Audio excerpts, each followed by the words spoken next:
মূল্য নির্ধারণ কাঠামোর সংস্কার হলে জ্বালানি তেলের দাম 10 থেকে 15 টাকা কমানো সম্ভব বলে জানিয়েছে গবেষণা প্রতিষ্ঠান সেন্টার ফর পলিসি ডায়ালগ। আজ বৃহস্পতিবার সকালে রাজধানীর একটি হোটেলে বাজার ভিত্তিক জ্বালানি মূল্য সরকারের নেতৃত্বাধীন উদ্যোগ এবং সম্ভাব্য সংশোধন শীর্ষক ডায়ালগে এই তথ্য জানায় সিপিডি। মূল প্রবন্ধে সিপিডি জানায়, বাজার ভিত্তিক ও আন্তর্জাতিক মানদণ্ডে মূল্য নির্ধারণ হলে জ্বালানি তেলের মূল্য 10 থেকে 15 টাকা কমানো সম্ভব। নিয়ন্ত্রক সংস্থাগুলো কিভাবে মূল্য নির্ধারণ করে তা পরিষ্কার না।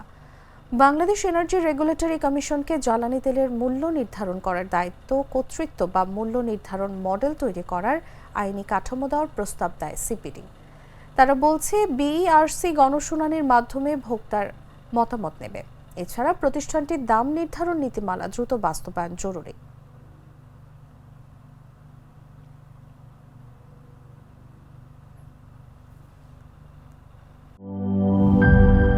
শিয়া বাটার ও ভিটামিন ই সমৃদ্ধ lily glam beauty soap. Lily, always beautiful.